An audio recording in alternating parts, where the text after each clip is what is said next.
Ladies and gentlemen, please join with me in the reciting of the Pledge of Allegiance. I pledge allegiance to the flag of the United States of America and to the republic for which it stands, one nation, under God, indivisible, with liberty and justice for all.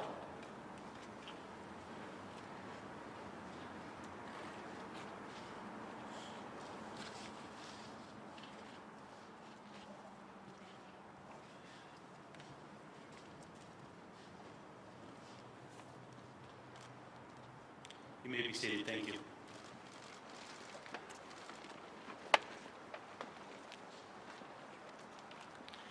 Please join me in thanking the Salt Lake City Police Department Motor Squad for presenting the colors and the Salt Lake City Fire Choir for that rendition of the national anthem.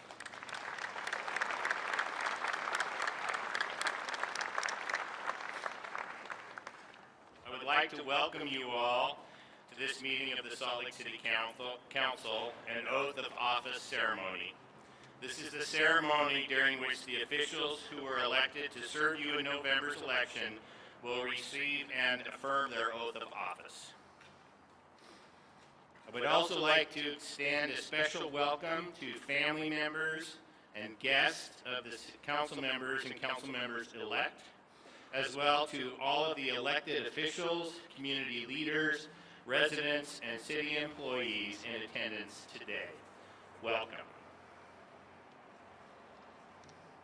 It has been my incredible pleasure to serve on this exceptional body for the past 8 years.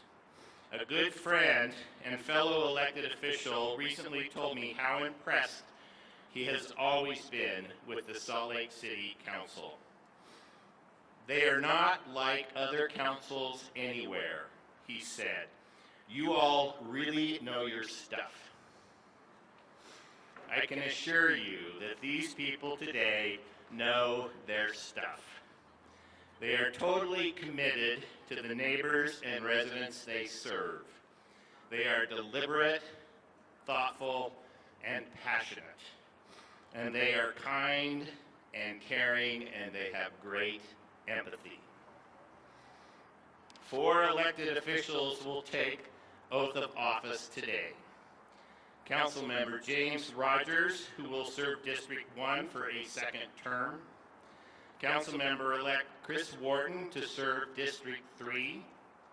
Councilmember Erin J. Robinson Mendenhall, who will serve District 5 for a second term. And Councilmember-elect Amy Ann Fowler to serve District 7. Amy and Chris, today you join an amazing group of people who will embrace you and guide you and probably fight with you a little bit once in a while. And in the process, they will become great colleagues and lifelong friends. Welcome. First to take the oath of office is District 1 Councilmember James Rogers, whose oath will be administered by Jon Rogers, Notary Public. Councilmember Rogers will be accompanied by his wife Megan and daughter Sadie. Would you please step up to the landing?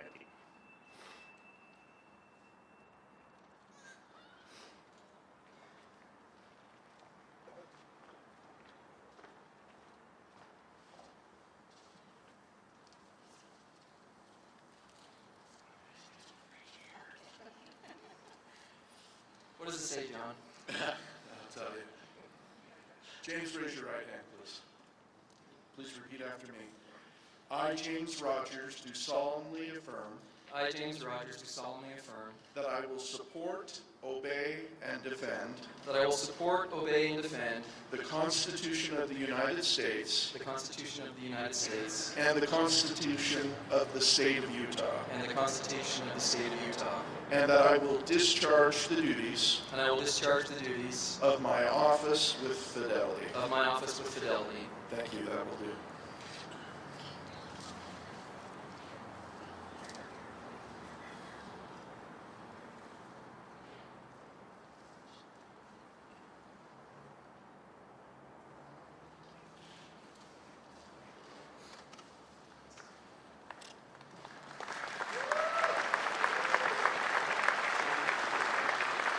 James just had the key to the city placed on his lapel. He's going to sign his oath, and then he's going to take a few minutes to speak with you. Congratulations.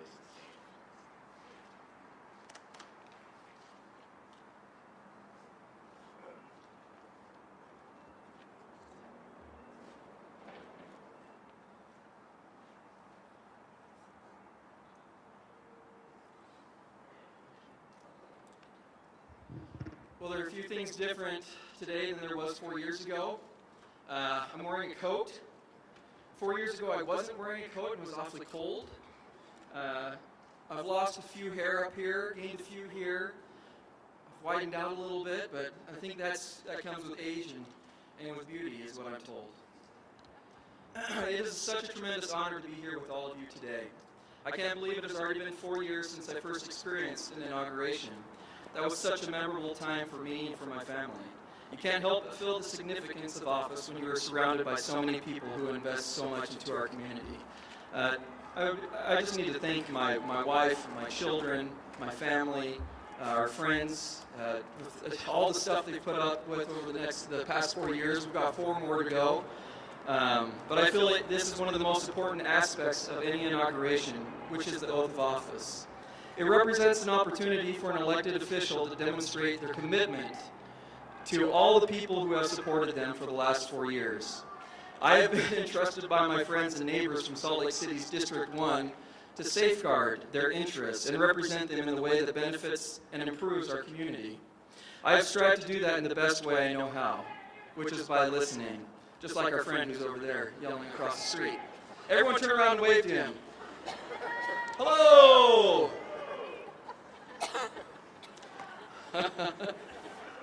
Whether it was chatting with parents at a Rose Park Little League baseball game, or discussing interventions, strategies, and next steps with community members at Night Out Against Crime, I have tried to really get to know the collective mind and the residents of District 1. Paul Ryan has said that every successful individual knows that his or her achievements depends upon a community of persons working together. I know that the key of successes we have realized over the past 4 years is a direct result of the community engagement that we enjoy in Salt Lake. The lifeblood of any community is powered by energy, virtue, and intelligence of its citizens. For the last 4 years representing Salt Lake City's District 1, I have had the opportunity of working with citizens who demonstrate an abundance of each. The author George Eliot once stated, "What do we live for if it is not to make life less difficult for each other?" I love this quote because I think it really captures the spirit of civic engagement. I have the unique pleasure of working directly with 4 of the most amazing areas in Salt Lake City. My monthly meetings with the communities of Rose Park, Fair Park, Jordan Meadows, and West Point are some of the most enjoyable aspects of the City Council service. These community councils embody what George Eliot suggests in working tirelessly to identify ways to make life less difficult and more gratifying for residents in their communities. Their input and collaboration on issues facing District 1 have been invaluable. They play a key role in how I address the needs and develop strategic planning for our community. Over the last 4 years, there have been a number of important developments that have impacted residents of District 1. The northwest quadrant of the district has become an important economic hub and has the potential to become one of the most significant economic forces in the state. 2 of the largest projects in the state of Utah are currently taking place in the northwest quadrant of our district. The investment in the new airport should generate further growth in industry for residents in the area. District 1's fingerprints are all over the development of the northwest quadrant projects. Engagement from residents and local governments have ensured that these will be successful projects for years to come and provide a tremendous benefit to the residents of the area. While the airport will be an amazing edifice, our community, which has served as the true gateway for the city, will continue to play an integral role in shaping the perception of our state. Through good policy and local oversight, we will ensure the community continues to successfully fulfill this important role and function. With all of these large-scale developments occurring, it is easy for us to forget that it is really the small and simple things that create a fabric of a community. Though they may be much less recognized and celebrated, the construction of the fitness track at Rose Park Elementary, and the improvement of the Redwood Meadows creates safe and engaging areas for residents to interact, develop, and support healthy living, and generate thriving and more livable locations for residents to get together and enjoy one another's company. I am proud to have played a part in the addition of social workers and police officers, which will do so much to improve our community. Since historic West High School was first built, there has never been a dedicated bridge for students to cross the railroad tracks. I am excited about the new elevated pedestrian bridge that will ensure the safety of our students and residents. The North Temple Jordan River Trail Bridge is another exciting development because it not only improves transit in an eco-friendly manner, but because it encourages recreation in our district.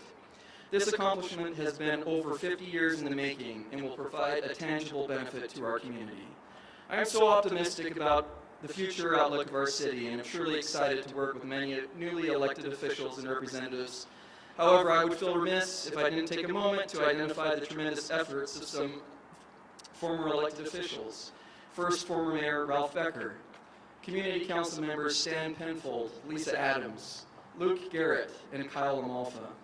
None of the aforementioned projects and successes would have been as effective without the commitment and support from these great leaders. Having personally served as chair and vice chair while on the council and knowing the commitment that such service requires, I want to commend them. I want to commend them for their countless hours that they have spent in service to Salt Lake City and its residents. I am grateful for all of these things. One thing that I've on my chairship was the thought, go big or go home. And is continuing in District 1, as you can see, the projects that I've identified, but that's all it is. We go big or we go home because I love my home. I love Salt Lake City. Salt Lake City is my home. And council members, thank you, Lisa and Stan. Go big or go home. This better not be the last that we hear of you two, so thank you.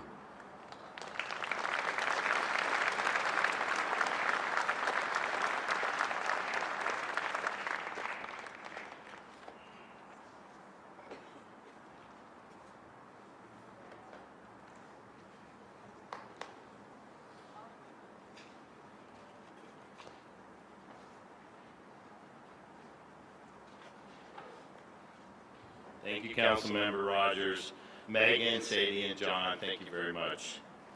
Following the next oath of office, Council Vice Chairperson Charlie Luke will resume conducting the meeting because, well, you'll figure out in just a minute.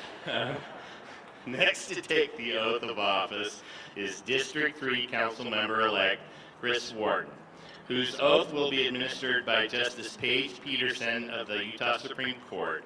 Chris will be accompanied by his husband, Chris Jensen. Would you three please join us up here on the line?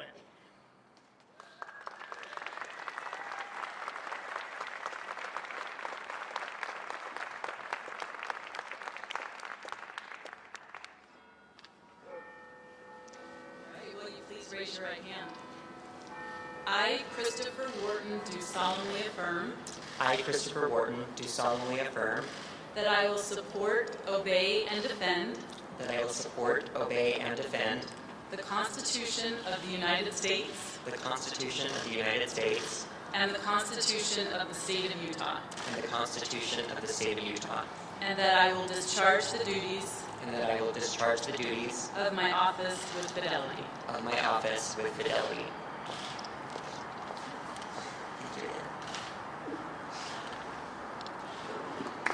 Thank you.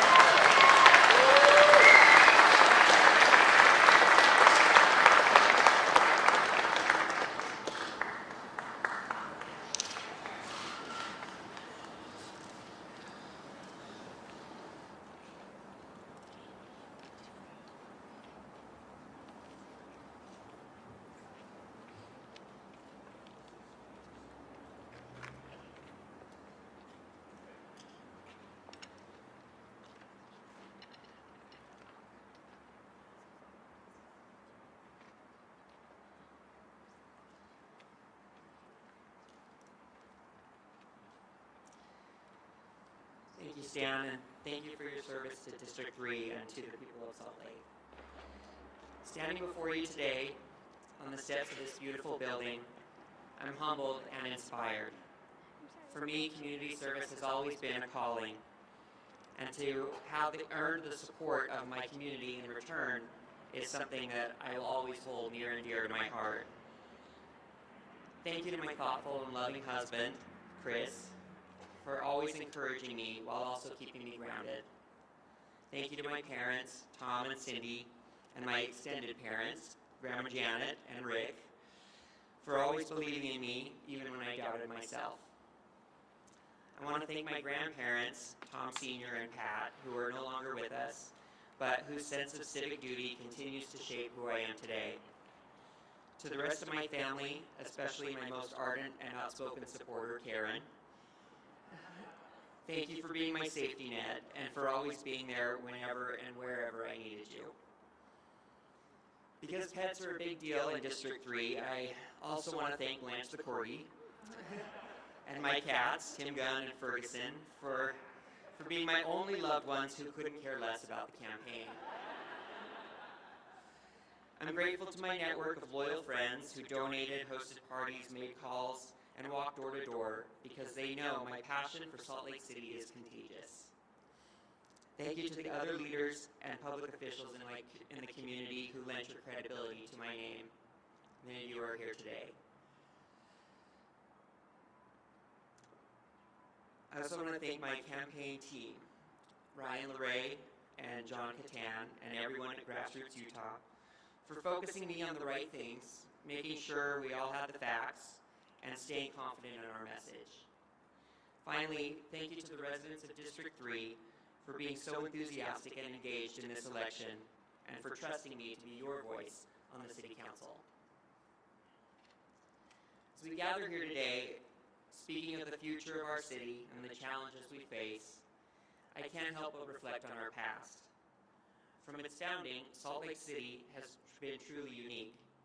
Established by Mormon pioneers seeking religious liberty, the earliest permanent settlers sought to create a model society. And while this may be the dominant story of our city's history, it is certainly not the only one. Before the pioneers, there were other missionaries and explorers captivated by the beauty of our natural surroundings. Before them, there were indigenous tribes who inhabited this land for generations. Shortly after the pioneers arrived, other groups made their way into the valley, bringing their own backgrounds and perspectives, and creating the strong counterculture that continues to set Salt Lake City apart. In fact, the story of this city is one of give and take, of people from very different, even conflicting backgrounds, with different beliefs, cultures, and dreams for the future. Despite those differences, clashes have given way to compromise and collaboration. Polarization has given way to progress. And the challenges facing our city are not so different from those we faced in the past. Take public transit.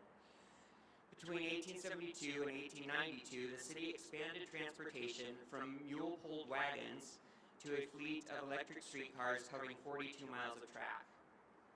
Today, with the adoption of the first Transit Master Plan, we must find a way to improve or implement more routes, more frequent stops, and more railways to move people around more efficiently and in greater numbers.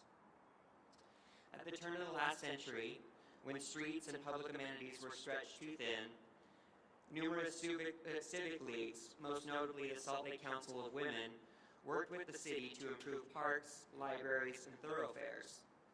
With the help of churches and charity groups, the city even coordinated unemployment committees to shelter and care for those in need. Today, we must continue to forge public-private partnerships to improve the quality of life for residents with complete streets, accessible public lands, and vibrant arts programs.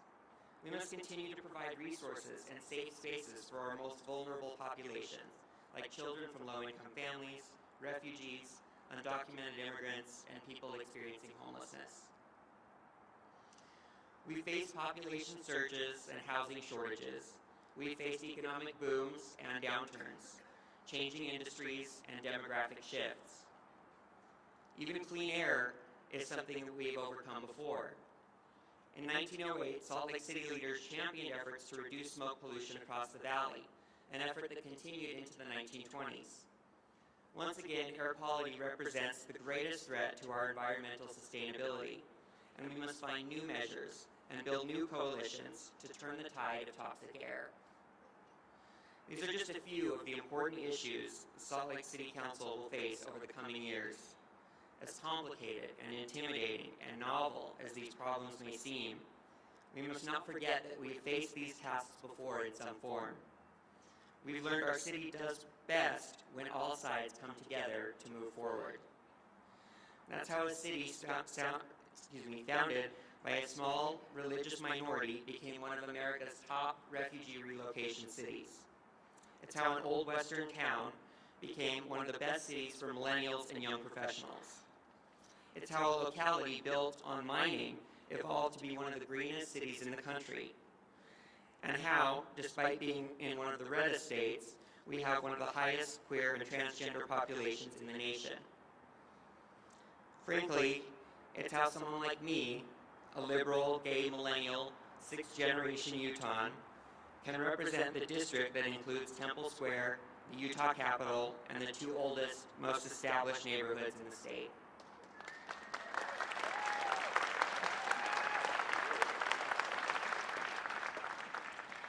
It's our ability to be the place where different sides come together, not simply to coexist, but to thrive. Today, as we begin our work as the youngest city council in Salt Lake City's history, our charge is as old as the city itself: to lead the people of Salt Lake, and indeed the people of Utah, forward. To form a capital city that is known for our unique identity, innovation, and inclusiveness. Thank you.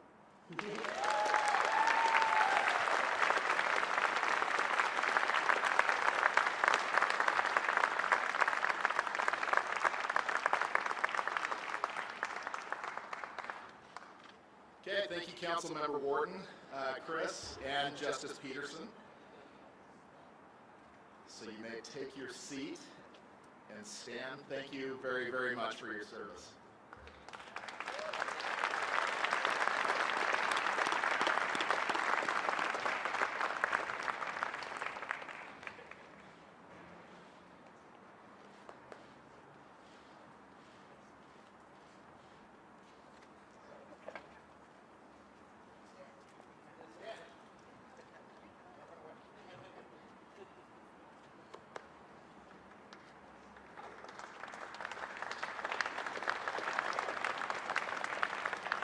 Okay, next up to take the oath of office is District 5 Councilmember Erin J. Robinson Mendenhall, whose oath will be administered by Cindi Mansell, City Recorder.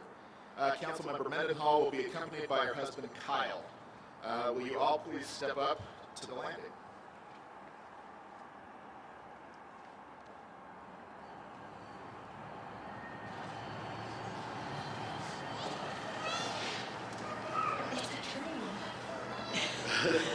Just raise your right hand and repeat after me.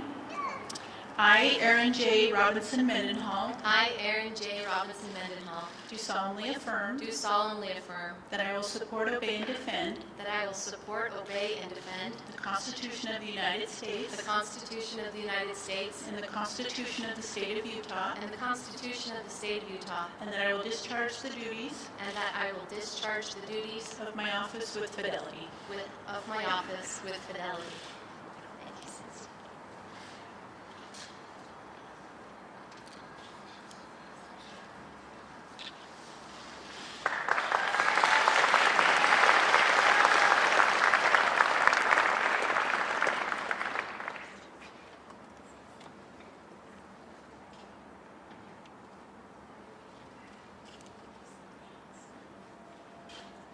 I've got a talk in my pocket. Let me get it out. What an honor it is to stand here, to be chosen by the people of District 5 to represent our community for another 4 years. Thank you to my fellow residents. And another honor it is to serve alongside my peers. Stan Penfold, wherever he wandered off to. Lisa Adams, James Rogers, Derek Kitchen, Andrew Johnston, Charlie Luke, and now Amy Fowler and Chris Wharton, and of course Mayor Biskupski.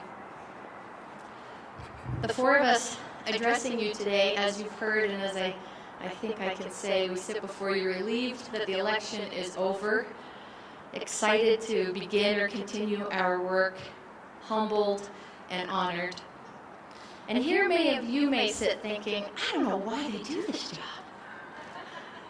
Low pay, high pressure, public criticism, all true. And yet, You've joined us today to celebrate democracy.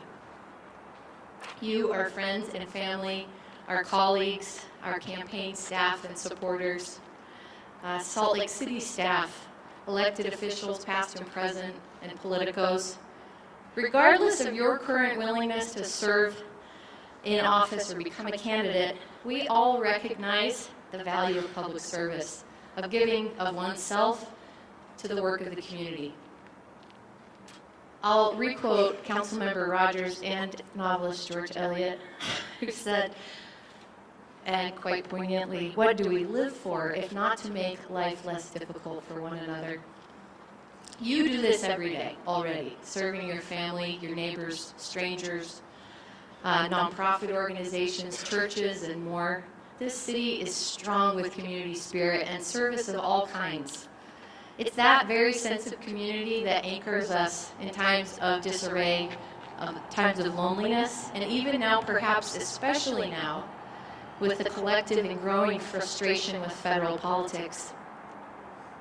If you're like me, there's many days when I'd rather turn my car radio off from the news broadcast than hear what new monumental mistake our president has made, or the blow-by-blow of federal gridlock du jour.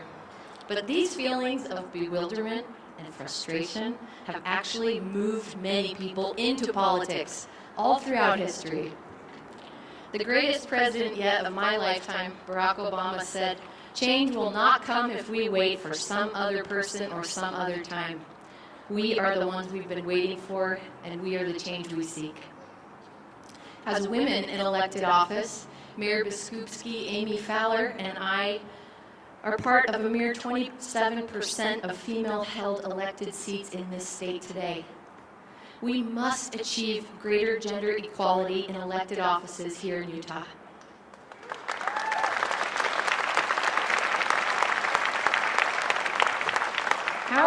Our lack of representation is exhibited by issues that legislative policy could positively affect if the momentum of representation were there. The gender wage gap is one such issue where Utah is the 4th worst in the nation, with women making 70 cents to every dollar of their male counterparts, and Latina women in Utah making 41 cents to every male dollar.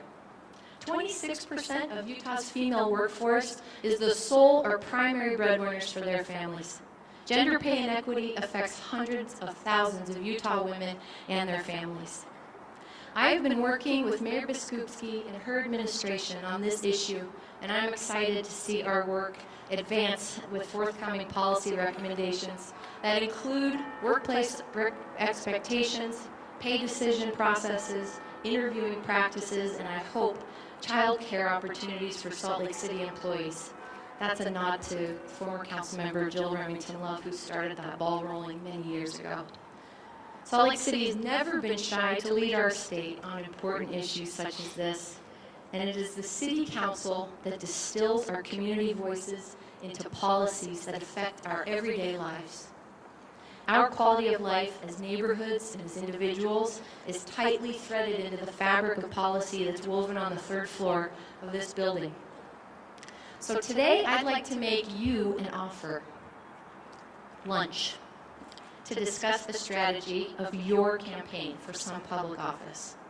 I'm buying it, too. I'd like to ask you to imagine yourself standing where I am now at some point in your future. If not in this city, then in your own hometown. For me, why I'm standing here today boils down to a few simple truths. I love this city, I love people, and I'm willing to work. My desire to positively affect community issues like air quality and other environmental concerns, human trafficking, geographic equity in housing opportunities, homelessness, funding for streets, and prioritization of alternative transportation options in our city. They're all beams of the bridge that led me into public office, built upon those stones of my few simple truths. The stones of your own foundations may mirror mine, or maybe not at all. But I challenge you to ask yourself what they are for you, and then imagine what shape your own bridge might take. It might be a structure to support your work as a candidate for office, or it may be in support of someone else who is. Both bridges are badly needed to help us reach the future that we desire and to help us heal from the division we currently suffer from as a nation. I feel utterly myself to stand here before you today. I am right where I want to be, which is simultaneously a fluid and ever-changing ground, I recognize.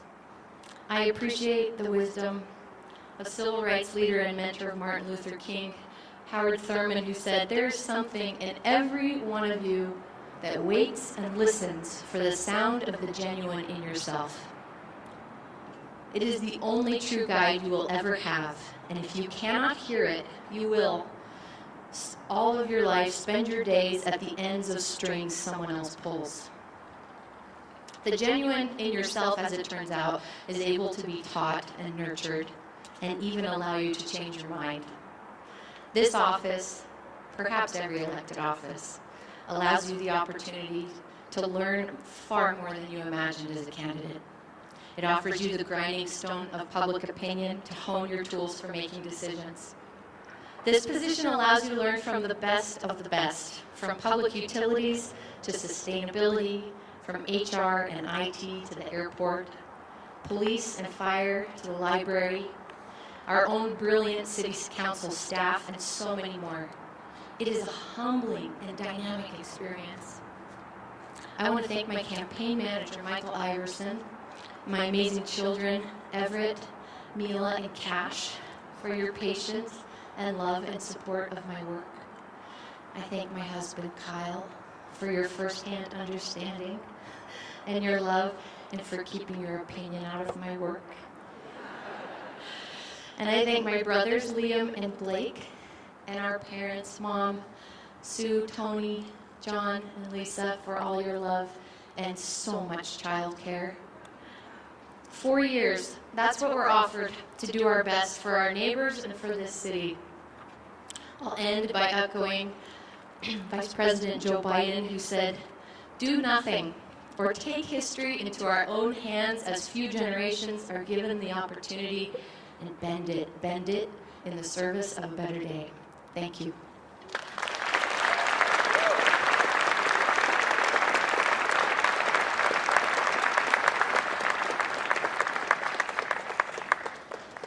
Thank you, Councilmember Mendenhall, Kyle, and Cindi.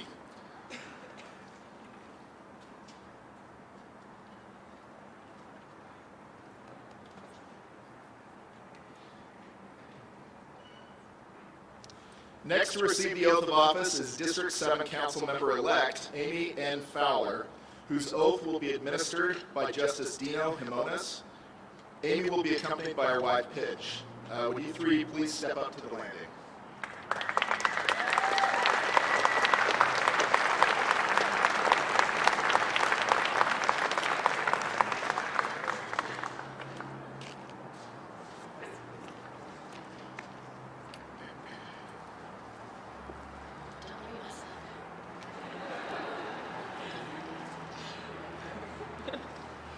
Would you raise your right hand?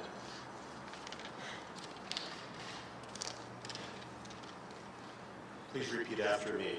I, Amy Nicole Fowler, do solemnly affirm I, Amy Nicole Fowler, do solemnly affirm that I will support, obey, and defend that I will support, obey, and defend the Constitution of the United States the Constitution of the United States and the Constitution of the State of Utah, and the Constitution of the State of Utah, and that I will discharge the duties and that I will discharge the duties of my office with fidelity. of my office with fidelity. I knew we couldn't get through it. Congratulations.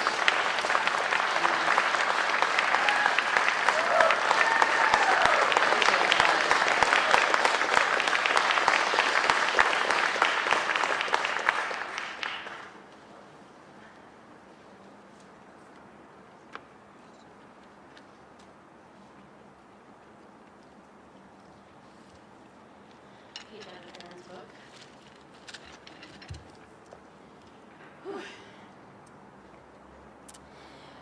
When I was little, I vowed to change the world. And when I told people this, I was often met with the all too familiar adult skepticism. You know, that look we give young, bright-eyed people when they say they want to do something that says, just wait, kid, just wait. But I was fortunate enough to have parents who encouraged me and believed in me and taught me that I really could do anything that I put my mind to, including the daunting task of changing the world. 4 years ago, I stood in front of a group of strangers and I asked them to support me during my run for the House of Representatives. I lost.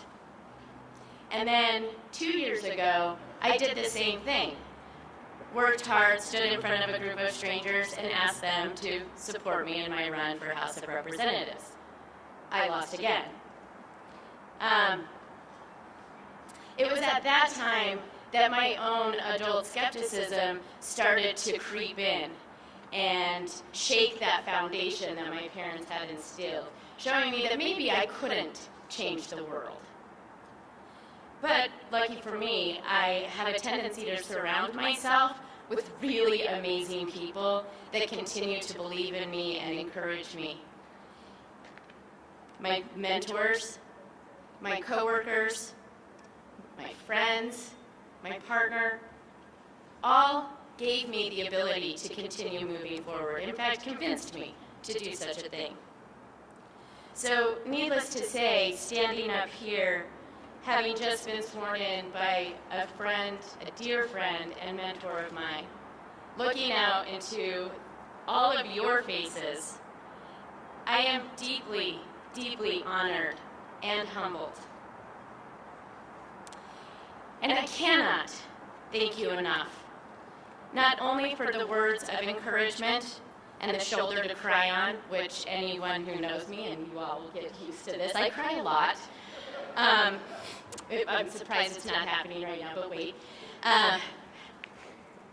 The comic relief, thank you for the comic relief when needed, and the nagging when necessary.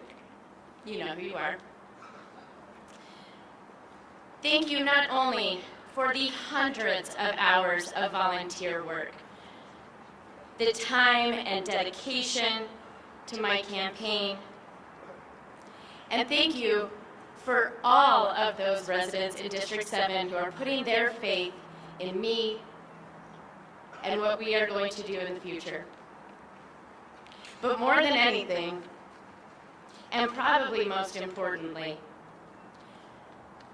here we go. I thank you for not giving up on me. And for not letting me give up on myself and my vow. I don't know if I can actually change the world. Certainly not by myself. But I do know that I can promise that I will dedicate the next 4 years into making this the very best city. And it's already pretty close. I can promise that I will work for you and I will work with you. And that together, maybe I'll make good on my vow and we can change the world. I really cannot begin to thank all of you for your support and dedication. And I know that with this amazing staff, council members and all of our staff, we will make this city the very best city. Thank you.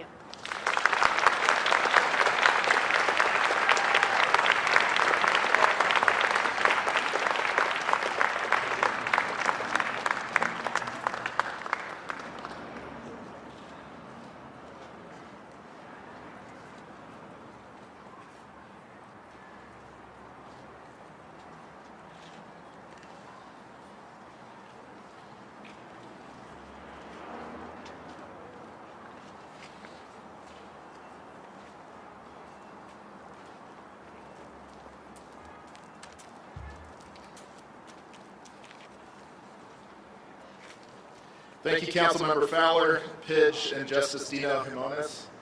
And Lisa, thank you also very, very much for your incredible 4 years of service.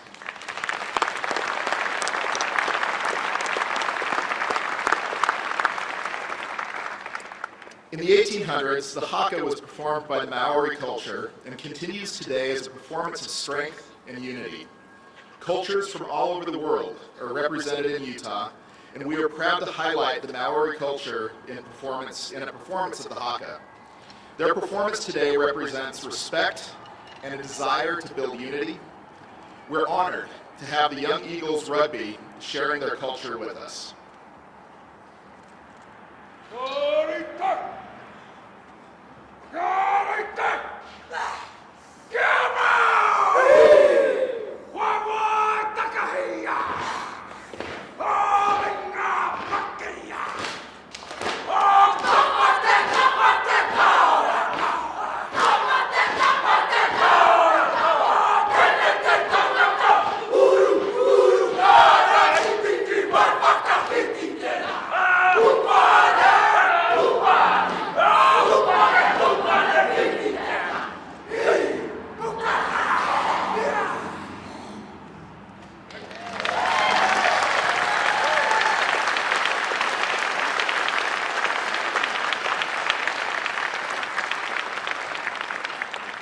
Thank you so much to Young Eagles Rugby for the inspirational performance. In closing, and on behalf of the Salt Lake City Council, I want to formally welcome Councilmembers Rogers, Wharton, Mendenhall, and Fowler. We all look forward to working with you. Last, I ask that you please give the city a few minutes to remove the fixtures that are blocking the stairs into the building. As soon as we have them cleared, you'll be able to enter the building through this door behind me, or through the ramp just on the other side over here, and join us for a reception on the first floor. This officially concludes the oath of office ceremony. Thank you all so much for taking time out of your busy day to join us.